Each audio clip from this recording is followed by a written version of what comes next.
Mr. Snow by Roger Hargreaves, read by Old Uncle Paul. One night, 2 days before Christmas, it started to snow. All night it snowed and snowed and snowed and snowed and snowed. Millions and billions and trillions of big white soft snowflakes covered the whole wide world. When morning came, it was quite amazing to see just how much snow had fallen. All the houses, all the trees, all the roads, and all the fields were covered. It was almost as if a huge white blanket had been gently laid over everything. Everywhere you looked was white. And then the sun came out, and so did the children. They were all dressed up and muffled up, wearing scarves and woolies and gloves and boots so that they wouldn't catch cold.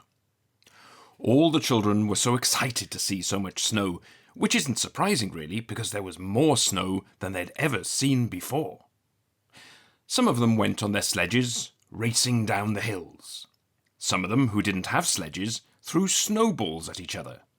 One little boy even made a snowball that was as big as himself. And some of the children made snowmen. Then it was Christmas Eve.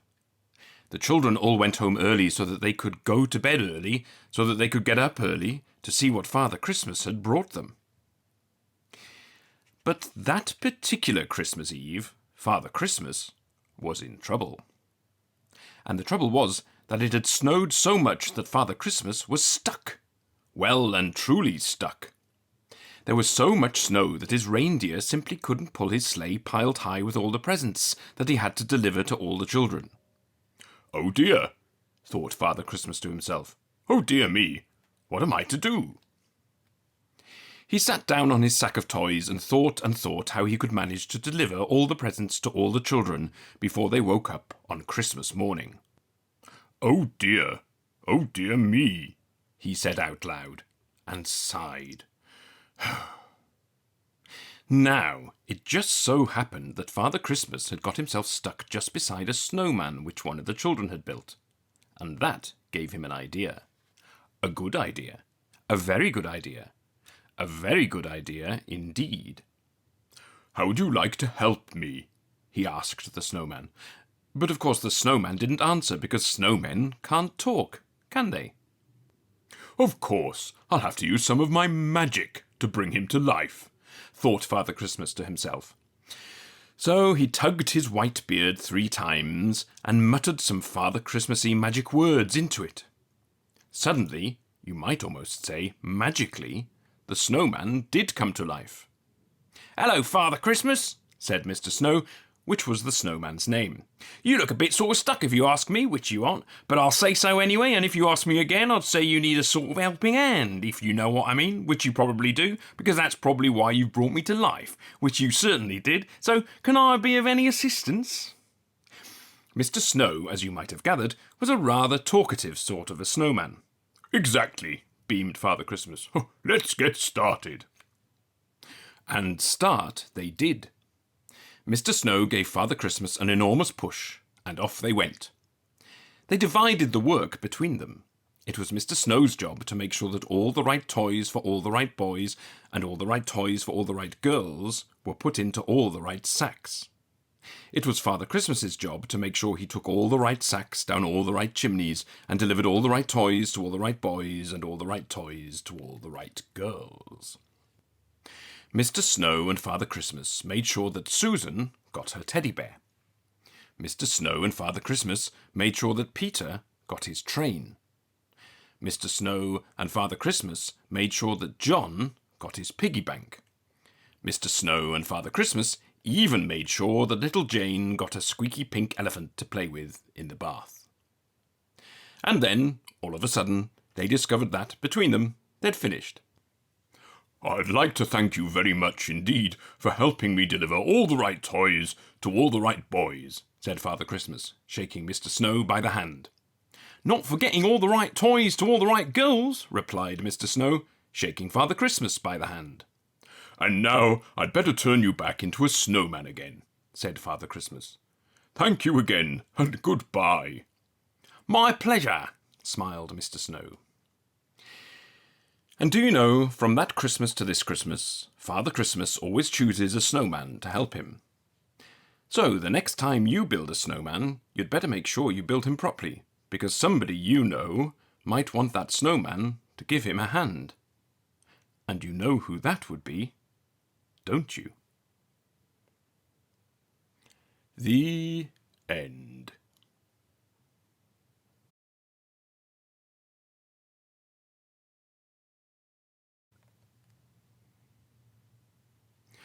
Mr. Sneeze by Roger Hargreaves. Read by Old Uncle Paul. This is Coldland, which is a country somewhere near the North Pole. The weather in Coldland is winter all the time. When it isn't snowing, it's freezing, and when it isn't freezing, it's snowing, so you can imagine how cold it is. Because it's so cold in Coldland, everybody who lives there is cold as well. You can tell if somebody comes from Coldland because everybody there has a red nose. And people in Coldland aren't the only ones with red noses. In Coldland, you can see red-nosed dogs chasing red-nosed cats, chasing red-nosed mice. In Coldland, you can even see red-nosed elephants. And what you hear most of the time in Coldland is a noise that sounds like this. Achoo! The sound of the sneeze is very common indeed in Coldland, which is not very surprising, is it? This is the story of Mr. Sneeze, who lived in a small snow-covered cottage in Shivertown, the capital of Coldland. Every morning Mr. Sneeze woke up, sneezed, got dressed, sneezed, went downstairs, sneezed, ate his breakfast, sneezed, and went to work, still sneezing. I don't like this sneezing all the time, he thought to himself every day, until one day he decided to leave Coldland and try to find a cure for the sneezes. So that very same day, Mr. Sneeze packed the things he'd need for his journey, mainly handkerchiefs, sneezed, locked his front door, sneezed, and set off. He walked and sneezed and walked his way across Coldland, and then he sneezed and walked and sneezed for days and days, until Coldland was far behind. As he walked away from Coldland, he noticed that there was less and less snow, and eventually he walked so far that there was no snow at all. And as he walked, he noticed something else. He wasn't walking and sneezing, he was walking and walking. For the first time in his life, he wasn't sneezing. Not at all, not a bit. Not even the tiniest tissue. I wonder why I'm not sneezing, he thought to himself. But he must have thought his thought out loud to himself, because a voice behind him replied, You're not sneezing because you haven't got a cold.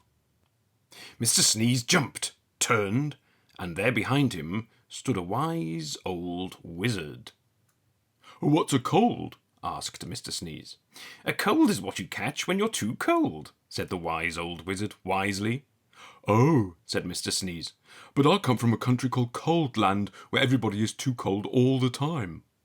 Nonsense, snorted the wizard. It can't be too cold all the time because of the sun. And he pointed to the sun, which was smiling in the sky. But we don't have any sun in Coldland, said Mr. Sneeze. No sun? Exclaimed the wizard. How extremely, extraordinarily extraordinary. We'd better do something about that then, hadn't we? Yes, agreed Mr. Sneeze, not quite knowing what the wizard was talking about. How far away is this place called Coldland? Asked the wizard. Oh, it's miles and miles and miles away, replied Mr. Sneeze. In which direction? Asked the wizard. Mr. Sneeze pointed. Shouldn't take long, said the wizard, who then waved his wand and muttered some magic words, which wouldn't be magic if we told you what they were. Whatever those magic words were, they worked. Before you could say sneeze, both the wizard and Mr. Sneeze were transported to Shivertown, which, you will remember, is the capital of Coldland. As usual, it was snowing. I say, this is a cold, gloomy place, said the wizard. Achoo! Replied Mr. Sneeze, who had started sneezing again. Coldland certainly needs some sunshine, said the wizard, and that's going to take some rather special magic. Please hurry up, said Mr. Sneeze, who was rapidly turning into a snowman. "Now," said the wizard, ignoring him, "I'm going to say some magic words, and I want you to sneeze 3 times immediately afterwards." The wise old wizard then held up his magic wand and muttered some more magic words, which again wouldn't be magic if we told you what they were. "Achoo! Achoo! Achoo!" sneezed Mr. Sneeze. Then, quite suddenly, as if by magic, which indeed it was, the sun came out from behind the big black clouds, and it stopped snowing. "There now," said the wizard, "that should stop the sneezing." And then, after muttering some more magic words, and without waiting even to say goodbye, he disappeared. Mr. Sneeze just stood there in the sunshine, watching the snow begin to melt. After that, the sun shone every day, and today Coldland isn't anything like it used to be. You can't see red-nosed dogs chasing red-nosed cats chasing red-nosed mice anymore. And these days, the sound of the sneeze is a very uncommon sound indeed. And even Mr. Sneeze doesn't sneeze anymore. And that isn't the only thing different about Mr. Sneeze, as he discovered himself when he looked in the mirror one morning. His nose, which up till now had always been red, had turned blue. The